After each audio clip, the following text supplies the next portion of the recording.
युग परिवर्तन को असंभव न माना जाए। गायत्री मंत्र।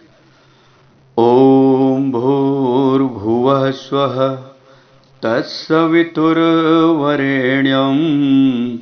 भर्गो देवस्य धीमहि धियो यो नः प्रचोदयात्। आप क्या सोचते हैं, युग परिवर्तन नहीं होगा? आपको असंभव प्रतीत होता है क्या? लेकिन मित्रों, आपको जानकर यह प्रसन्नता होगी कि नया युग बढ़ता हुआ चला आ रहा है। मनुष्य को दुष्प्रवृत्तियां छोड़नी पड़ेंगी और उसे अपने सोचने तथा करने की रीति नीति में परिवर्तन करना पड़ेगा। यह बात आज असंभव लगती है। मर्यादाओं के बंधन बुरी तरह टूटते चले जा रहे हैं। एक आदमी दूसरे को ठगने के लिए बेहयाई के साथ उतारू है। सुधार का बाना ओढ़ने वाले भी उस आवरण के भीतर क्या क्या कुकृत्य कर रहे हैं, इसकी तह में जाने से सहज ही आंखों के आगे अंधेरा छाने लगता है और प्रतीत होता है कि अभी दिल्ली दूर है। विकृतियां पूरी प्रौढ़ता पर हैं और उन्हें चुनौती देने के लिए उपयुक्त मोर्चा बन रहा है। जो सुधार और निर्माण की बातें करते हैं, उनकी कथनी और करनी में भारी अंतर है। ऐसी दशा में यह प्रतीत नहीं होता कि परिस्थितियां जल्दी ही बदल जाएंगी। और मित्रों, वर्तमान स्थिति को देखकर भविष्य का सुनिश्चित निर्णय नहीं किया जा सकता। उसे दूरदर्शी देखते हैं। जिनकी आंखें निकट का ही देख पाती हैं, उनके लिए उन परिवर्तनों की कल्पना कठिन ही लगती है जो आज की स्थिति से तालमेल नहीं खाते मित्रों। और मित्रों, मनुष्य की पशु संस्कारों से ग्रसित बुद्धि और आदत को मर्यादा में चलने के लिए सधाया जा सकेगा। ध्वंस और विघटन में लगे हुए तत्व अपनी प्रतिभा सृजन को नियोजित करेंगे। स्वार्थों के पीछे अंधा बना हुआ जमाना परमार्थ को प्रधानता देने की प्रवृत्ति अपनाएगा। यह बात आज असंभव लगती है, पर किसी इंजीनियर को इन परिस्थितियों में भी पक्का विश्वास है कि यह परिवर्तन भले ही आज असंभव लगता हो, पर कल संभव होकर रहेगा। अब देखिए ना मित्रों, आविष्कारों के क्षेत्र में सदा यही होता रहा है कि आरंभ में उस कल्पना और चेष्टा को सनक बताया गया और असंभाव्य कहा गया। टैंक बनाने की योजना जब सामने लाई गई तो इंग्लैंड के सेनापति ने कहा, लोहे की गाड़ियां घुड़सवारों के स्थान ग्रहण कर सकती है। यह कल्पना नितांत मूर्खतापूर्ण है। और रूस ने जब प्रथम अंतरिक्ष यान स्पुतनिक आकाश में भेजा तो यही बातें हुई और उस समय वे बातें बेकार मालूम पड़ती थी। पर आज टैंकों का अपना स्थान है और उन्होंने घुड़सवार सेना को निरर्थक सिद्ध कर दिया है। ये सही बात है ना? विचार क्रांति की बातें सुनकर आज भी हंसी उड़ाई जा सकती है। हंस लीजिए मित्रों, कोई बात नहीं। सोचने भर से दुनिया की परिस्थितियां और आदमी की आदतें कैसे बदली जा सकती हैं, यह समझ सकना समझदारों के लिए भी कठिन पड़ रहा है। विचार दिमाग तक सीमित है, क्रिया परिस्थितियों से संबंध रखती है। विचार परिस्थितियों को कैसे बदल सकते हैं और बिना मजबूरी सामने आए कोई सच्चाई के कष्ट साध्य रास्ते पर क्यों चल सकता है। निहित स्वार्थों को विचारों की प्रेरणा भर से कैसे अपने स्वार्थ छोड़ने के लिए सहमत किया जा सकता है। यह बात जटिल और पेचीदा प्रतीत होती है, पर वह दिन दूर नहीं जब यह स्वीकार करने के लिए विवश होना पड़ेगा कि संसार में मानव जीवन की सबसे बड़ी शक्ति विचार ही है और उनके बर्ताव से व्यक्ति और समाज का सारा ढांचा ही बदला जा सकता है।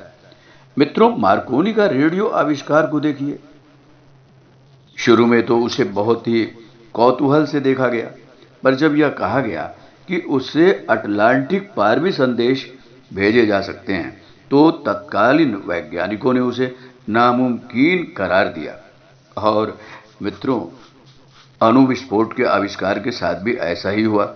लॉर्ड रदरफोर्ड ने कहा कि इस खोज की कोई उपयोगिता मुझे दिखाई नहीं पड़ती।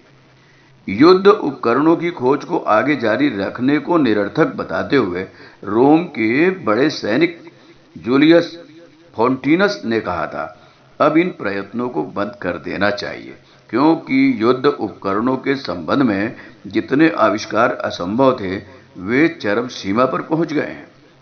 और मित्रों, अब तक कितने धर्म संप्रदाय निकल चुके, आचार संहिताएं बन चुकी, योग और अध्यात्म की खोज हो चुकी। अब इससे आगे कुछ सोचने करने को बाकी नहीं रह गया। यह आज भले ही माना जाता हो, पर कल बताएगा कि प्रगति की संभावना अभी और भी बहुत कुछ विद्यमान है। समस्त विश्व का एक धर्म, एक आचार, एक शास्त्र, एक राष्ट्र, एक भाषा, एक लक्ष्य होना आज भले ही समझ में न आए, पर कल यह नया आविष्कार होने ही वाला है। और क्या हुआ? वसुदैव कुटुंबकम कृष्वंतो विश्व आर्षम की प्राचीन कल्पना को अगले दिनों साकार होना है।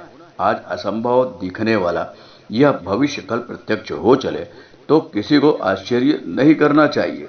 इस दुनिया में न कुछ असंभव है न आश्चर्य। मित्रों, कोरोना के महासंकट में देख रहे हैं ना, एक बड़ा बदलाव आया है। सचेत रहिए, यही युग परिवर्तन है।